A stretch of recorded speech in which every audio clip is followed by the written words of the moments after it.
Hi friends, मैं आकांक्षा Sharma GK with आकांक्षा में आपका स्वागत करती हूँ। फ्रेंड्स, मैथ्स के क्वेश्चंस मैं आपको लेके आई हूँ, जैसे कि डेली लेके आती हूँ। और डेली में 2 से 3 क्वेश्चन ऐसे कराती हूँ जो बहुत इंपॉर्टेंट है और यूनिक क्वेश्चन है, जिनसे प्रश्न बनना ही बनना है। तो चलिए स्टार्ट करते हैं आज का जो हम प्रश्न करने वाले हैं। न्यू है चैनल पर तो चैनल को सब्सक्राइब जरूर कर लीजिएगा। ये 2017 में पुलिस कांस्टेबल के एग्ज़ाम में ये क्वेश्चन आया था 9 बजे की शिफ्ट में। तो क्वेश्चन है कि एक व्यक्ति ने 3 भागों में 2,40,000 रुपये का निवेश किया। एक व्यक्ति ने 3 भागों में 2,40,000 का निवेश किया, मतलब 3 अलग अलग जगह पे किया। पहले पर भाग पर उसने 10% लाभ प्राप्त किया।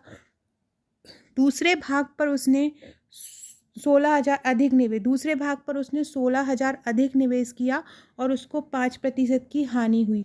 तीसरे भाग में उसने 20% लाभ प्राप्त किया। तीसरे भाग में उसने 20% लाभ प्राप्त किया। संपूर्ण पर उसने 9% लाभ प्राप्त किया। निवेशित भागों का अनुपात क्या कर। एक बार पहले अच्छे से क्वेश्चन पढ़ लीजिए। एक व्यक्ति ने 3 भागों में 2,40,000 एक व्यक्ति के पास थे और उसने उसको अलग अलग 3 जगहों पे निवेश किया।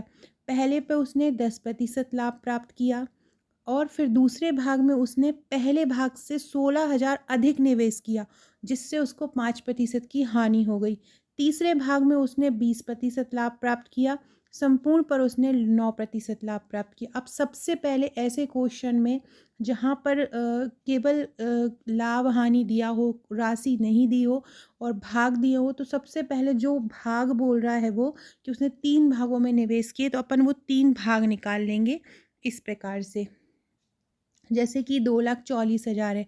आपने माना कि पहला भाग एक्स है, क्योंकि उन्होंने ऊपर आपको पहले भाग की कोई राशि नहीं दी है। पहले भाग पर उन्होंने केवल आपको लाभ दे दिया, ये नहीं दिया है कि पहले भाग पे कितनी राशि करी।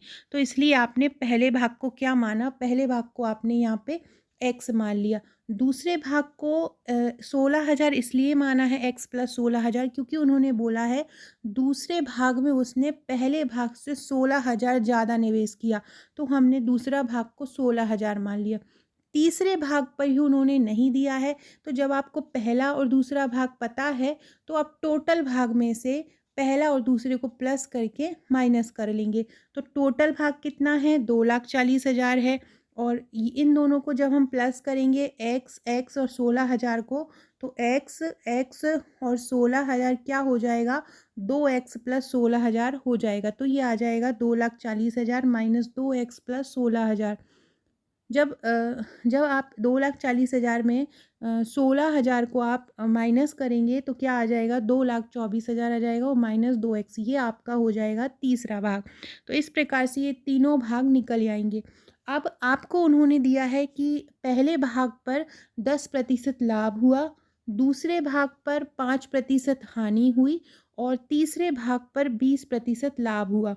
बराबर उन्होंने दिया है जो टोटल भाग है उस पे 9% का लाभ हुआ, ये उन्होंने आपको दिया है। देखो, पहले भाग पर उसने आपको 10% लाभ हुआ, मतलब 110/100।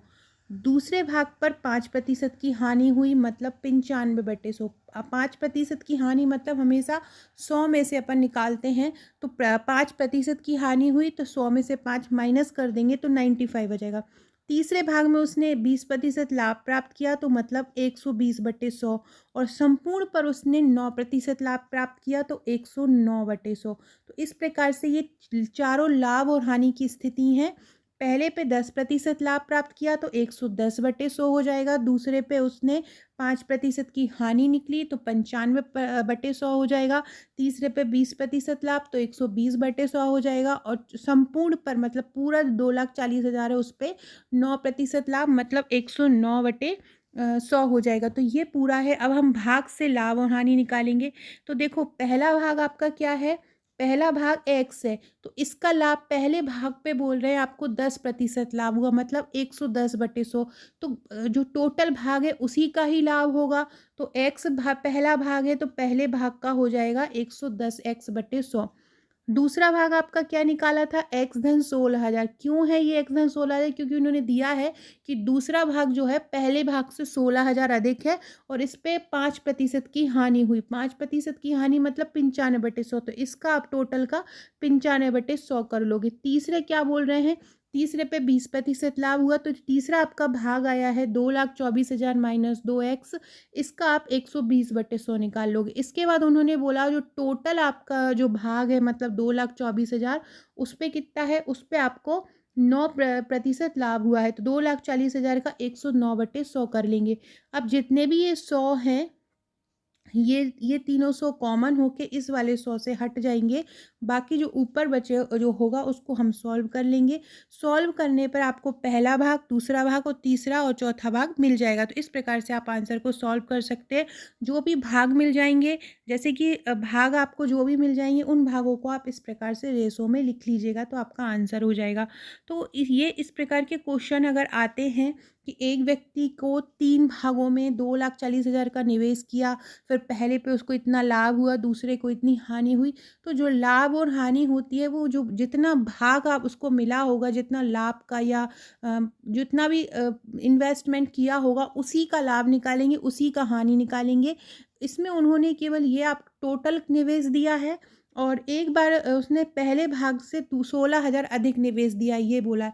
अब उन्होंने दूसरे भाग में ये बोला है कि पहले भाग से 16,000 निवेश है, पहला भाग नहीं दिया है, इसलिए हमने पहला भाग x मान लिया था और दूसरा भाग 16,000 ज़्यादा है, तो दूसरा हमने x प्लस 16,000 मान लिया था। तो इस प्रकार के क्वेश्चन को ऐसे ही सॉल्व करना है। अगर आपको कोई भी प्रॉब्लम आ रही हो तो आप मुझे व्हाट्सअप करके और भी सॉल्यूशन इसका पूछ सकते हैं। अगला क्वेश्चन देखते हैं फ्रेंड्स। आगे बढ़ने से पहले अगर आप मध्य प्रदेश पटवारी भर्ती की तैयारी कर रहे हैं या आप ग्रुप 2, ग्रुप 3, ग्रुप 4 की तैयारी कर रहे हैं तो आप हमारे ये नोट्स ले सकते हैं। सभी सब्जेक्ट के ये नोट्स हैं, टोटल 10 बुकलेट हैं, साथ में आपको एक व्हाट्सअप का ग्रुप मिलेगा जहाँ मैं आपको तैयारी कराती हूँ। जिस जिस प्रकार के मैथ्स के क्वेश्चन मैं आपको करा रही हूँ उसी उसी टाइप के क्वेश्चन मैं डेली ग्रुप में भी डालती हूँ और वहाँ पर भी आपकी तैयारी कराती हूँ, चाहे कंप्यूटर हो चाहे GK हो, सबकी तैयारी वहाँ बेहतरीन करवाई जा रही है। तो ये सब आपको मिलेगा ओनली 2199 में। यहाँ 10 बुकलेट मिलती हैं, प्रबंधन, कंप्यूटर, गणित तक शक्ति, हिंदी, MP GK। इसके बाद भारत सरकार, मध्य प्रदेश सरकार की योजनाएं, कल्याणकारी कार्यक्रम, बजट, आर्थिक सर्वेक्षण, पशुधन जनगणना, मंत्रिमंडल, व्यापम की परीक्षाओं में पूछे जाने वाले मध्य प्रदेश के प्रश्न, सामान्य विज्ञान के प्रश्न लगभग 3,000 वन लाइनर्स में कवर किए हैं। इसके अलावा GK के क्वेश्चन जो कि पूरा का पूरा GK है, चाहे हिस्ट्री हो, चाहे ज्योग्राफी हो, चाहे इको हो, चाहे साइंस, सब कुछ यहाँ पे कवर किया है और अंग्रेजी। तो ये सभी यहाँ पे मिल रहा है ओनली आपको 2199 में। अगर आप ये नोट्स लेना चाहते हैं तो आप मुझे व्हाट्सअप कर सकते हैं। अगला क्वेश्चन है, ये MPSI में आया था। A का दोगुना B के तुगने व C के 4 गुने के बराबर। बोल रहे हैं A का दोगुना बराबर है किसके, B के तिगुने के। मतलब A का दोगुना किसके बराबर है, B के तिगुने के, मतलब B के तिगुने के, और बराबर है C के 4 गुने के। ये उन्होंने आपको दिया है। इस प्रकार का क्वेश्चन अगर आपको दिया जाए तो आपको कोई भी एक कांस्टेंट ले लेना है। तो जैसे कि आपने ले लिया यहाँ पे K, इसमें आपको उन्होंने क्या बताना है, A अनुपात B अनुपात C का अनुपात निकालना है। तो उन्होंने दिया है 2A बराबर 3B बराबर C बराबर 4C बराबर K। तो 2A बराबर K है, तो जैसे कि 2A बराबर K आ जाएगा। तो अगर आपको A का मान निकालना है तो A बराबर क्या हो जाएगा, 2 नीचे आ जाएगा, K/2 आ जाएगा। तो ये इसी प्रकार अगर आपको 3 में बी का मान निकालना है तो 3B बराबर K। तो जो आपको K का मान, B का मान निकालना है तो 3 नीचे आ जाएगा, K/3 आ जाएगा। इसी प्रकार अगर आपको C का मान निकालना है तो C यही रहेगा और 4 नीचे आ जाएगा, तो K/4। तो इस प्रकार से ये आप इस प्रकार से निकाल सकते हैं, K/2, K/3 और K/4। ये उन्होंने दिया हुआ है। A का दोगुना मतलब 2A, B का तिगुना मतलब 3B और C का 4 गुना मतलब 4C। ये बराबर है, बराबर है तो हमने बराबर एक K करके कर लिया है और A और B और C का मान निकालिए। अब अगर हम इनका अनुपात निकालें, A, B और C का अनुपात, तो हो जाएगा K/2 अनुपात K/3 और अनुपात K/4। ये आपका हो जाएगा। ये अभी आ रहा है आपका मतलब रेशो में, मतलब रेशनल फॉर्म में आ रहा है, मतलब बटे में आ रहा है। तो जब भी कोई चीज़ इस प्रकार से आती है बटे में और आपको रेशो में चेंज करना है, मतलब अनुपात में बदलना है, तो आपको जो नीचे के जितने भी आपको ये दिख रहे हैं डिनोमिनेटर, मतलब जो नीचे ये हर दिए हुए हैं, ऊपर जो अंश होता है नीचे हर दिया होता है, तो हर को हम सेम कर लेते हैं। सेम करने के लिए हम निकालेंगे 2, 3 और 4 का एलसीएम निकालेंगे, मतलब लघुत्तम सावर्तक निकालेंगे। 2 एकम 2 और 2 दूनी 4, 2 एकम 2 और 3, 3 से 3 तक ये पूरा हो जाएगा, तो 3 दूनी 6, 6 दूनी 12। तो कितना आ रहा है इनका तीनों का एलसीएम? 12 आ रहा है। जितना भी एलसीएम आता है उसका हम इनमें ऊपर गुणा कर देंगे, मतलब k/2 में 12 का गुणा कर देंगे, k/3 में 12 का गुणा कर देंगे और k/4 में 12 का गुणा कर देंगे। फिर ये 2 से ये 2 छिंग 12, 3 एकम 3, 3 चौको 12 और 4 एकम 4, 4 तिया 12। तो क्या आ जाएगा? 6:4:3। यही आपका जो है आंसर हो जाएगा।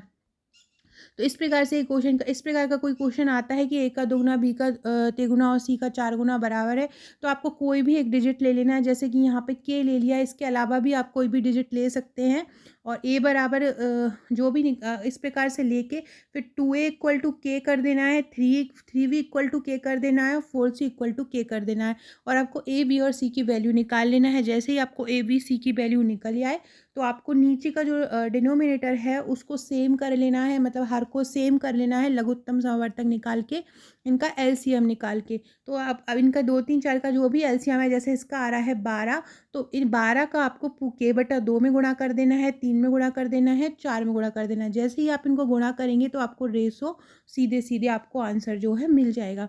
सो फ्रेंड्स, इस प्रकार के क्वेश्चन आप ऐसे ही सॉल्व कर सकते हैं। ऐसे ही और प्रश्नों के लिए चैनल को सब्सक्राइब कीजिएगा। डेली मैं इस प्रकार के प्रश्न आपके लिए लेके आती हूँ जो आपके लिए बहुत महत्वपूर्ण है, तो आप इनको जो भी देती जा रही हूँ उनको सॉल्व ज़रूर करते जाइएगा।